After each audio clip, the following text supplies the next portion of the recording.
What is going on, everybody? Happy Thursday. BobbyFi and man Eric Sheets Haber. You know, a couple winning nights in a row, man. I know you had a big night the night before. I really felt like my big night was coming, and not even huge. Just I needed a 5-figure profit, and it looked like that was going to happen one of six different ways, and none of those ways panned out.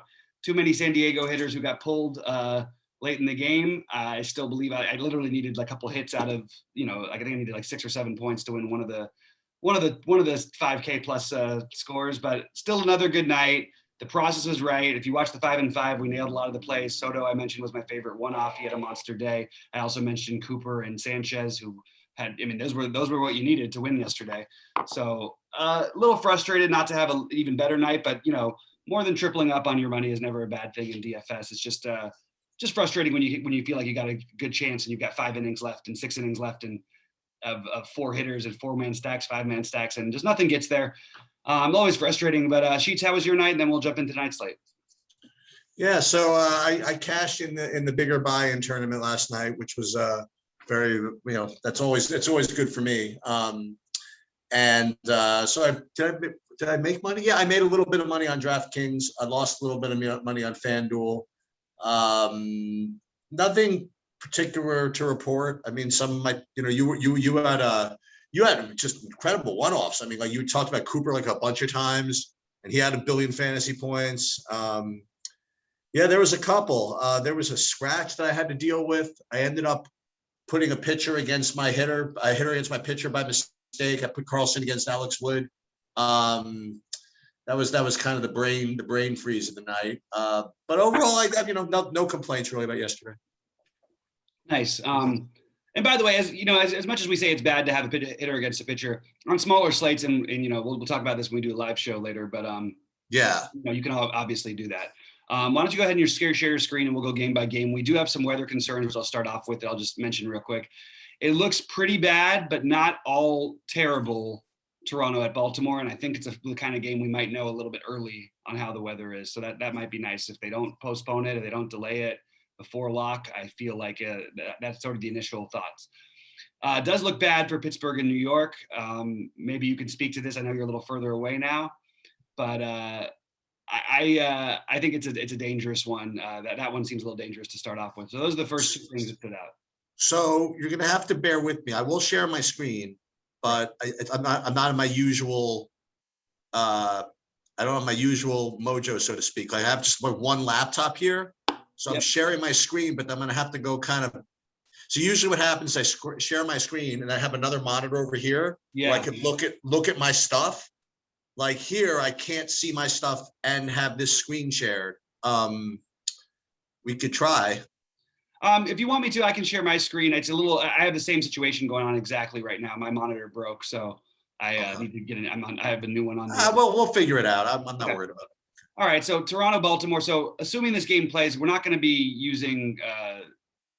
I don't think we're using the pitching here either. I guess you could make an argument for Manoah, and I think that actually is a fair enough argument. But you need to have the all clear on the weather. And they just put up 37.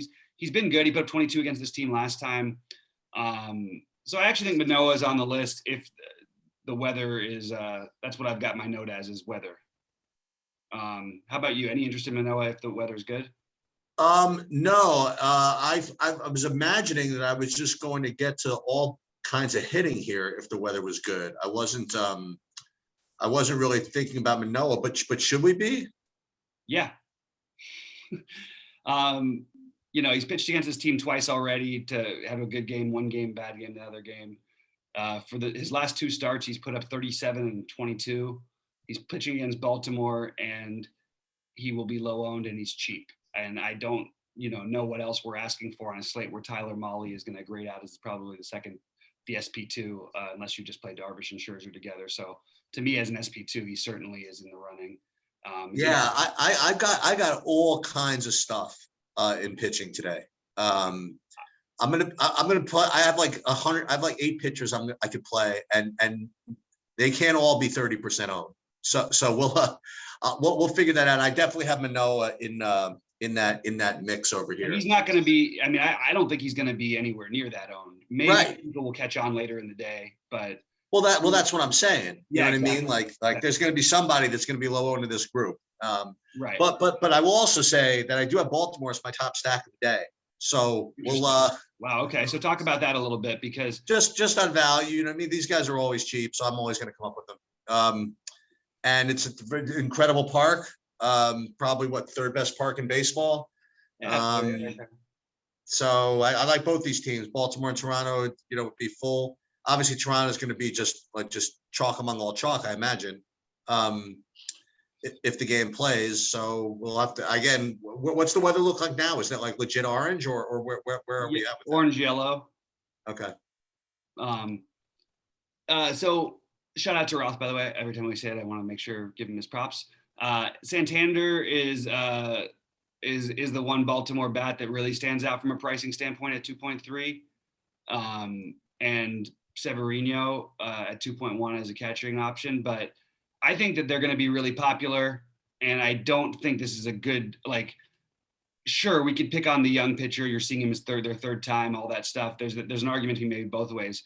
The guy's got good stuff. He's a top prospect.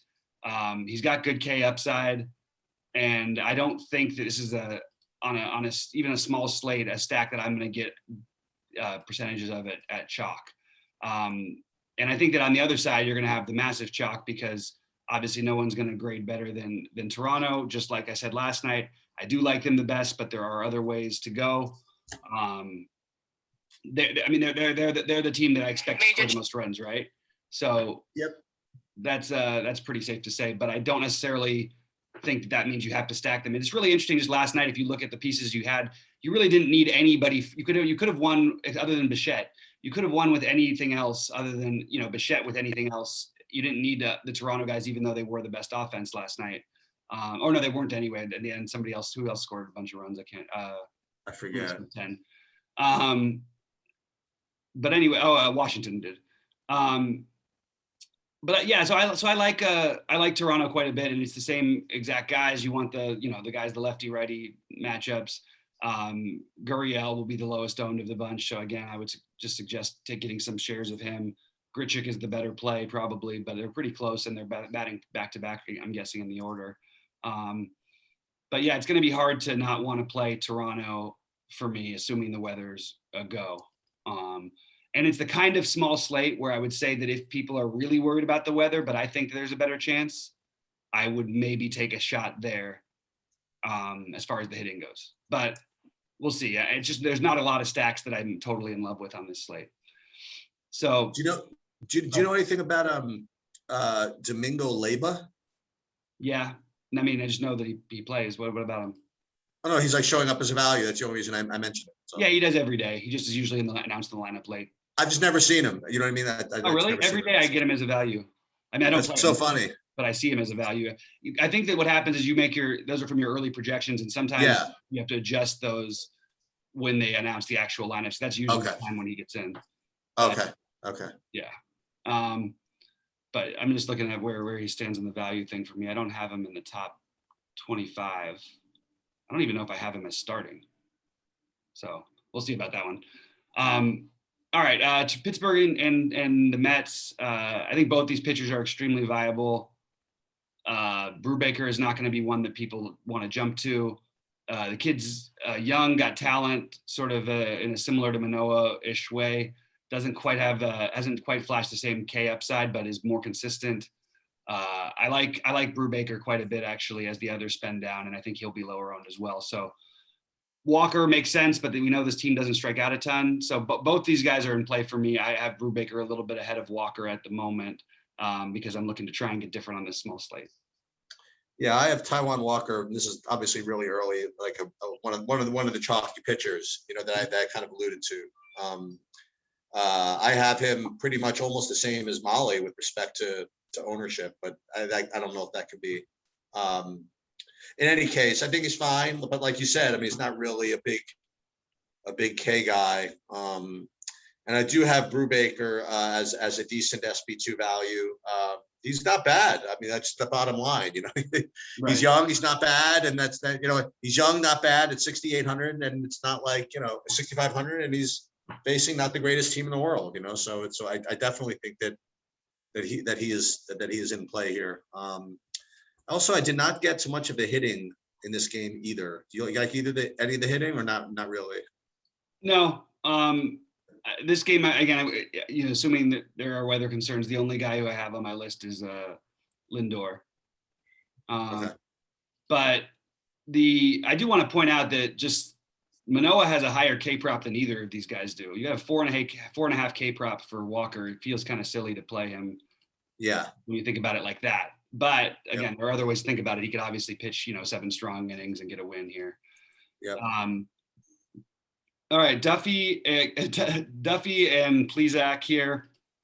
I'm actually this is a weather game where the weather looks pretty good. A little surprised that the total is quite as high as it is at it's not a 10, it's a 9.5. Never mind. Thought it was a 10. 9.5 feels more reasonable to me for some reason. So this is a game where I think that you can definitely argue for pieces of the Cleveland lineup. And I don't think that people are going to play them. So I kind of like Cleveland as, I don't want to say off the board because I just think they're going to be a little bit lower owned. But Jose Ramirez, always one of my favorite plays, one-offs, whatever. Harold Ramirez in the lineup against the lefty, Franmil Reyes, Roberto Perez is a cheap catching option. You could use Ernie Clement as a value saver, Ahmed Rosario. I like this lineup all the way through, but I don't know. The thing about Duffy that's weird is that in general, I feel like he's always been a pitcher who's a little better than he gets credit for, but he's been really bad lately. He's been, he hasn't really struck anybody out like he used to in a while since the very beginning of the season. And I don't know. He sort of pitched in the bullpen once. It's a little tricky to gauge him. I like Cleveland, but I think I'm more looking at 3 and 4 man stacks as opposed to 5 men. I like both teams in this game. I like both Kansas City and Cleveland as kind of top options. So I just kind of hope the weather kind of correlates itself, and the umpire correlates itself. I like both sides of this. I like the guys that you mentioned in the on the Cleveland side. Reyes always has good power, and Reyes, if you don't want to go full 5 man, you want to play Ramirez, Reyes, and maybe one of the other guys. That's plenty. That's where you get most of the power anyway. And then I like your Harold Ramirez. I like that idea. And also, if he gets in Roberto Perez, whenever you can fill out a stack with a catcher, I think it's not a bad idea. And then on the Kansas City side, the same guys I always like. Michael Taylor cheap, Ryan O'Hearn cheap, Hunter Dozier, Benintendi, Carlos Santana. And then maybe if you can get in Perez and or Merrifield, those are the spends. So I do like both those. I'm not too into either of the pitchers. All right. Let's get over to the early projections are always off, but the early projections have that as basically no ownership. And I just don't believe that game's not going to have ownership. I'm less interested in picking on Plesac personally than you are. But you can bet a 10. Benintendi's going to be really chalky. He's 3,100. Yeah, he'll be popular. Merrifield's become reasonably priced after all this time, huh? Yeah, I think that there's some arguments there for them. I just don't love to pick on Plesac when I have other guys I can go after that I like a little bit better. And just checking the weather here for this Chicago game. The wind's blowing in, so you can take away all the early ownership projections on this. This game is going to have a lot more interest than people have right now. It's going to make both the pitchers kind of interesting to me. I don't love it, but again, it's not like I love the other options that are going to be chalky. So both Eflin and especially against a team without a bunch of left-handed bats, both Eflin and Alzolay are on my list. As of right now, I think I would give a slight edge to Alzolay, but it's close. And with that wind blowing in, if it blows in any more, 10 miles an hour right now from left. It's not, the ultimate win game, but you do have the lowest total on the slate outside of San Diego and Washington, which is for obvious reasons. So I'm interested in pitching here, and I won't touch a hitter. Can I play Alzolay on FanDuel or no? What's his price over there? Let me see. It's 7.1. Yeah, I think so. Okay, no, but he's not one of those guys I'm never going to get the innings out of, you think? No, he's pitched 7 innings in his last start. Yeah. It's not like he can't pitch him. He had a few rough outings against the Dodgers in Cleveland before that, and the Padres, I guess. But Padres back to back are tough, and he pitched well against them the first time. He pitched. He's. I believe long term that he's got good stuff. I actually think he's a better pitcher than Eflin, but the Cubs strike out more than Philly does and don't make you work quite as hard. This is a game that you have a decent in between, basically slightly maybe lean towards pitcher. Okay. So that I think matters a little bit for Philly, who can work counts against Alzolay, and which it benefits Alzolay, and it benefits Eflin a little bit too, that he can work through some quicker innings. So I'm sorry, I interrupted. Right, go ahead, Sheets. No, I was saying that I like Eflin. I like Eflin more than Alzolay on DraftKings. I like Eflin decent. I mean, I think he's really decent play here. If he's only going to be, is he really going to only be 10%? Probably not, like you said. I mean, because of the wind, right? Yeah, I think people maybe aren't factoring it in, but even that's higher than what I have him at. So I assume that he's climbing. Okay. I think both of them would be actually though. That would be my. Hold on. I unshared my screen for a second. Yeah. Right, okay. All right. No, I think both of them will be somewhat. So just this is the first time in a while that I'm going to talk about leverage stacks. Sheets usually does the talking about those. Tyler Mahle obviously makes sense as a pitcher. I mean, it's hard to argue against him when the guy's got, what he's got. He's got a 7.5 K prop, which is awesome for a guy 8.7. The matchup is good based on what they've done, but they've been hitting the ball better and they've been playing a lot better baseball. I also think that the odds for a win are going to be tough here because I don't necessarily, I just think, I mean, you have a pick 'em game basically. So I get the Mahle chalk, but I would suggest that this would be one of those slates, if you're playing multiple lineups, especially, to get exposure to the Milwaukee bats who are going to be unowned. And I mean all of them. They are familiar with Mahle. I'm going to do a quick BVP research thing while I check. He may be good against them, but even so, I'm just going to take a shot with, hold on one second. I'm going to take a shot with some of these bats against Mahle to go against the ownership that I expect him to receive tonight. And I just don't think any of these bats are going to be owned. You still have a good hitters park in Milwaukee, which most people don't talk about enough. And, Mahle actually doesn't have as much experience with them as I would have thought. Which is weird. I guess they have different lineups than they've had. But even up to Yelich, I'm interested in. The other bats would probably be Keston Hiura. He's 3 for 4 with 2 home runs off Mahle, but I don't know. I mean, he's down near the bottom of the order. The way their lineup shakes out too, it's just, and the prices are going to make it hard for people to play them. So I really like them as a hedge stack, and I would go. I'll probably have a full game stack of this game. Actually, I like Cincinnati. I think it's a great park for lefty power that no one really talks about, like I was saying, and I don't think people are going to get heavily onto Cincinnati either. So Cincinnati and Milwaukee as a game stack, not because of whatever, but I do like both sides of this game, and I think you're going to get really low ownership on both sides. You can also use them as one-offs, but I just think that this is a game I could see being one of the higher scoring games and no one's going to be on it. Yeah. I didn't quite get to the hitting side of it, but I have, I have Mahle just like a guy, you know what I mean? I have him just among a whole bunch of pitchers that I think are viable. So if he's going to be the one that everybody's going to jump on at 30% ownership, I'm going to fade it. That's just the way it's going to be. I don't know. 30. I don't think. I think we're talking like 50 or 60 possibly right now. Really? I think it's really possible. Unless people play Darvish and Scherzer together, he makes so much more sense than every other pitcher. And all the early stuff and all the early projections. And by the way, you'll notice later in the day your projections are going to love him. Yeah, I'm sure. The strikeout prop with the fact that Milwaukee is a team that everybody loves to pick on in Vegas, even during this winning streak Milwaukee had. I really think he's going to end up 50+% owned, maybe higher. I'll probably have 0 then. I mean, we'll see how my projections update, but like right now he's just a dude. So I have much worse pitchers I'm going to play than him. Yeah, I want to say that I do like Mahle. Yeah, you have other guys you can play who are actually bad. Mahle, I actually have been a longtime believer in, and I actually think he's a decent pitcher. This is not about that. One thing is he does give up home runs anyway, because he's become better. Like many good pitchers we talk about, they'll challenge hitters more. So maybe you're not looking at a full stack if you don't want to go all the way out there. But I do think that you can get a mini stack of Milwaukee at like a fractional ownership, whether or not people play Mahle. or whether they play him at 50% or not. Anyway, I do like that spot quite a bit. Speaking of which, speaking of playing like bad pitchers, so J.A. Happ is 5,700 against Detroit. It goes back to the original question I asked you first time you ever did baseball, is when you have a pitcher that's kind of you want to attack, yet on the other hand you have a hitting team that you want to attack. You know, what do you do? The answer is probably a little of both.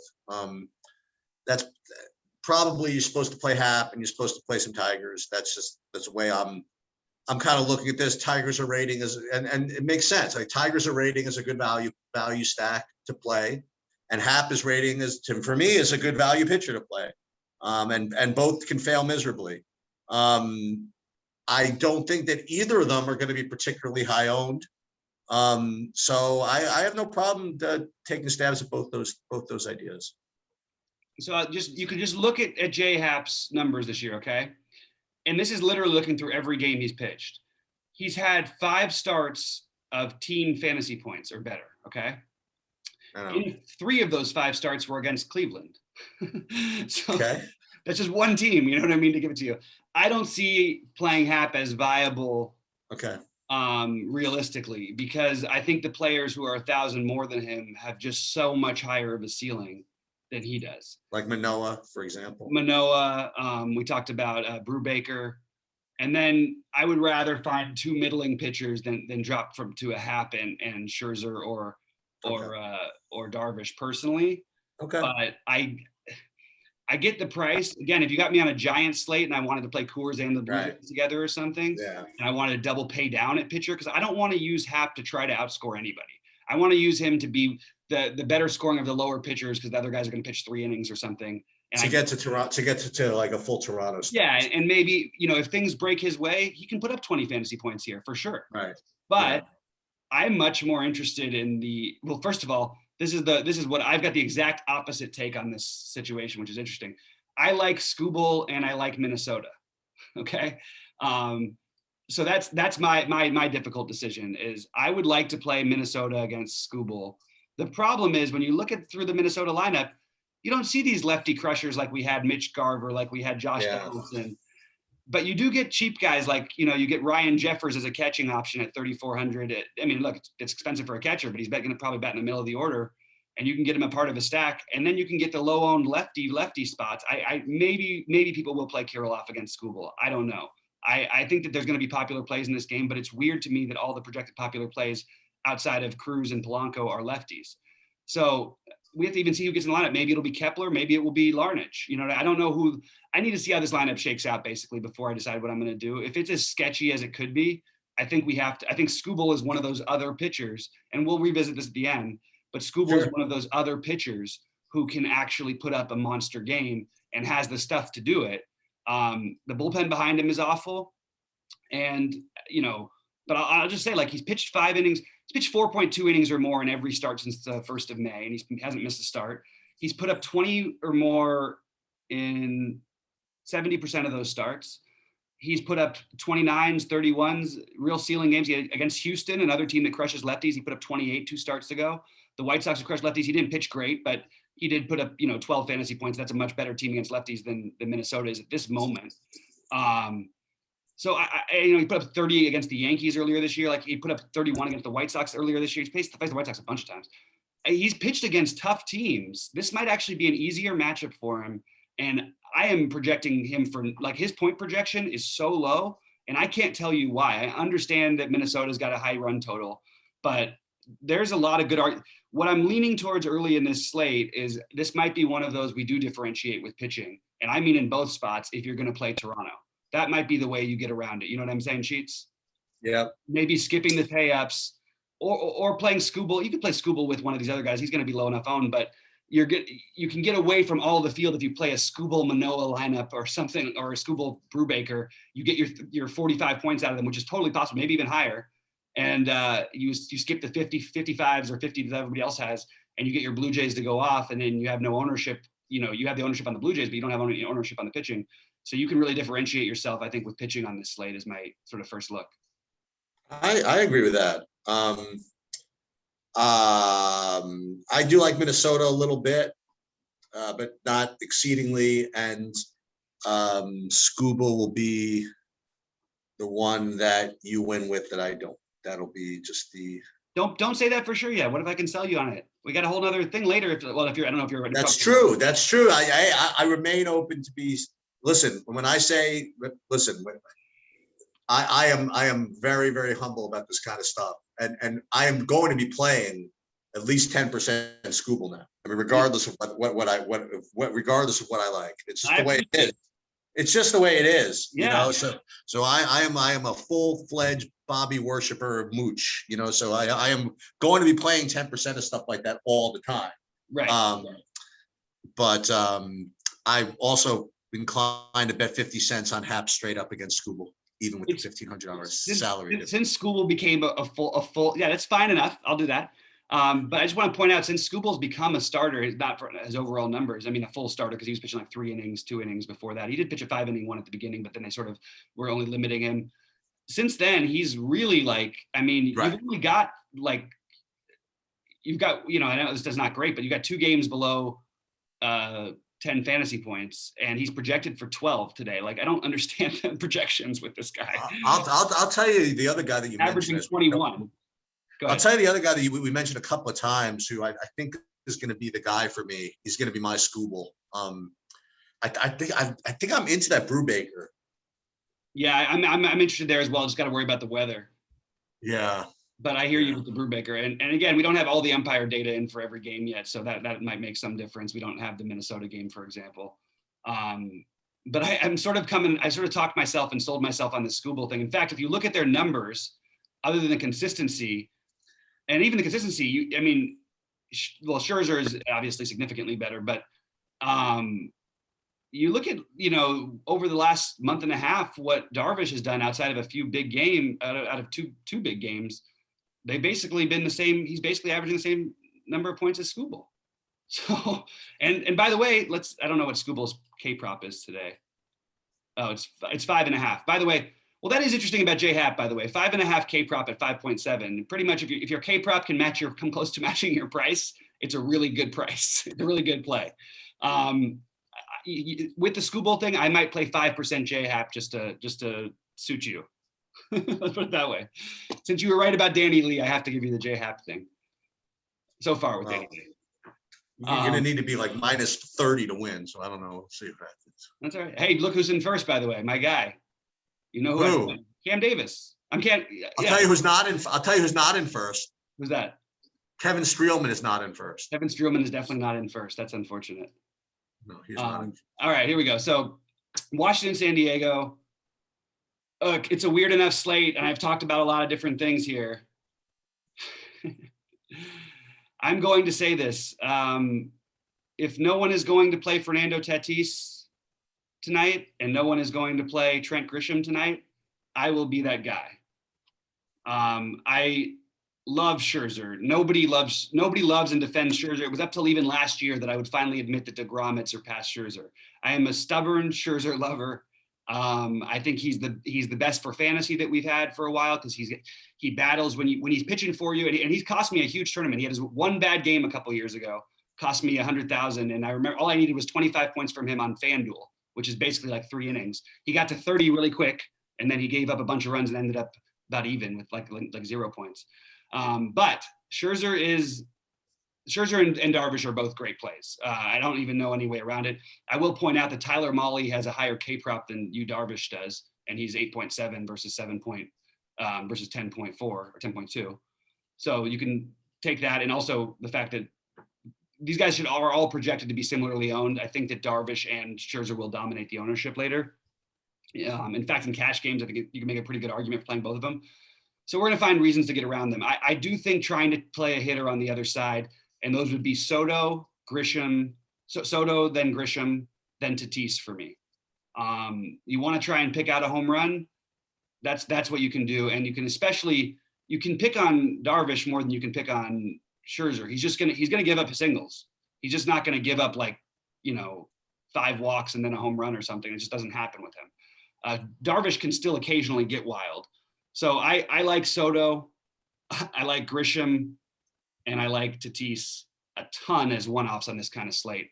And not so much where I would say they're too expensive to put them in the same as your pitcher, but you can have like 75% of these pitchers if you like them enough, because I think they are viable to be that high owned. I don't think they will be, but they're definitely viable to be. No one's going to play any bats in this game. It's a small slate. This is the kind of spot. You could even throw Trey Turner in the mix against Darvish. I do think that they're playing one of the bats in these games. You know, you have huge upside for all these guys. It's not like, you know, it's not like Scherzer doesn't give up a ton of home runs. So I'm very, very into the idea of trying to play one or two bats, maybe even if you have a Padres stack, let's say, but you use Soto and you pay down at pitching or something, and you use Soto at Soto or actually you don't even need to pay down at pitching necessarily, because there's some cheap guys today, but Soto and Grisham, let's say, or Tatis and one of the cheapos from Washington. I just don't think that's that bad a play. And I'm looking right now. I mean, Darvish is a guy you can really run on too. So Grisham and Tatis have that extra stolen base upside. So I really, really like the idea of using these guys as one. I'm not saying stack them, one-offs, maybe even a two-off, but probably just one-offs. It's a small slate, and I think you can get some real, a real advantage there. Yeah. So to go back, Scherzer and Darvish are two very, very strong plays. You know, you play a bunch of lineups, you're going to get, I mean, 50% of Scherzer probably, and maybe half of that, or maybe more of Darvish. I mean, I think Scherzer is just maybe a tiny bit better. I don't even know. They're fine, and they're also fadeable. I don't think that you need to play either of them, but they're certainly both good plays. Like, you don't want to go out of your way to play zero of them. That's the best I could describe that. And I didn't quite get to San Diego with the same degree as you did. I guess I would actually, I shouldn't say, you didn't say like San Diego per se. You were like, you like Tatis, you like some guys to get some home runs, you know, whatever. And I think that's fair. I do like Washington, I guess, a little bit. I just maybe a 10% if I played a bunch of lineups. But aside from that, I have this feeling that I'm going to be anti-sweating this game. I think at the end I'm going to lock on to one of those middling pitcher builds or something like that. Especially if the Toronto game plays and I want to get. I think that's where I'm going to end up, rather than going Scherzer like Darvish, which certainly you could do. You know, we already talked about well, I don't know if we talked too much about it, but like Detroit could be a good value stack, right? Against, half does stink, right? So, and then you could play Baltimore somewhat, against some of those Kansas City. So you could do it. You could play Scherzer and Darvish together if you want to do it. But I don't know. I think I'm not going to do it. I think I'm going to end up with the middling thing. I don't know. I'll have to see. Yeah. And by the way, I want to correct myself. Yeah, that all makes sense. But I want to correct myself on. I was saying that you can run on Darvish, which you can, but I ended up using the San Diego guys as examples. What I meant to say was Escobar at the minimum cost, and and Trey Turner would be the guys who. That's interesting. Okay.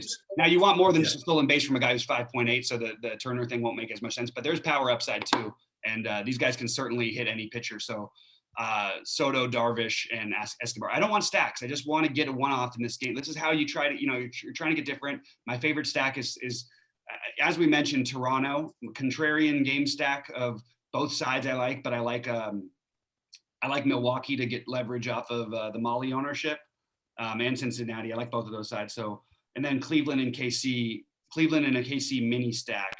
Maybe I can get to a KC mini stack, but I doubt it. I think I'm more on Cleveland to go with my Toronto, Cincy, Milwaukee, and then the one-offs of Washington and San Diego. I'll tell you, these Milwaukee guys are, no one's going to play this because, those guys are pretty expensive. Yelich is still 5,900. He hasn't paid that off in like forever. Is Taylor in? He had a huge game, didn't he? Tyrone Taylor. I don't know if he'll be in today. I currently haven't projected his out. It is great. You know, I like this the idea of the Milwaukee side better, but the Cincinnati side certainly makes more sense. And if they're really going to be similarly low owned, I'll switch over there because I like the bats in Cincinnati quite a bit. They're expensive also, You- but if we pay down to pitching, we can do that. So that brings us to the weird part, Sheets, for me, that I do have Scherzer and Darvish obviously as my top two projected pitchers with Molly behind them, but I'm very open to the skoo ball thing. I've become, you know, tiny bit open to the Hap thing. I don't know how heavy I'm going to be on that, but Manoa, Brubaker, How about we win game stack the Philly pitchers? How about that? what's that? How about we win stack you play the both Cubs and Phillies pitchers? Yeah, that's the other one. It's the Eflin and Alzaloy. That's completely there. The only thing I'd say about the wind blowing in sometimes is I've heard this from a number of people. I haven't done the research myself recently, but the wind blowing in tends to lead to more singles and less, like more hits, but smaller hits and less strikeouts actually. Yeah. I have to double check that, but I'm just thinking, you know, it's early in the day. We have to see how the weather, you know, we know the weather in Chicago can shift. That game could be a game we end up taking some pieces of by the end of the day.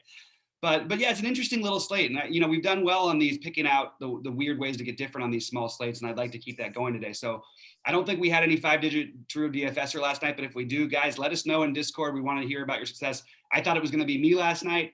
It wasn't me last night, but we won a 5-figure score because we've had a nice little string of them going. So from one member. Oh, so here's something that happened. So it's officially the end of the hockey season because the Stanley Cup ended. Dude, I was in first place going into the third period of the showdown, the last slate of the year, and then you know it's kind of tough to win, but that would have been the ultimate cherry on top of the hockey run. So, oh man.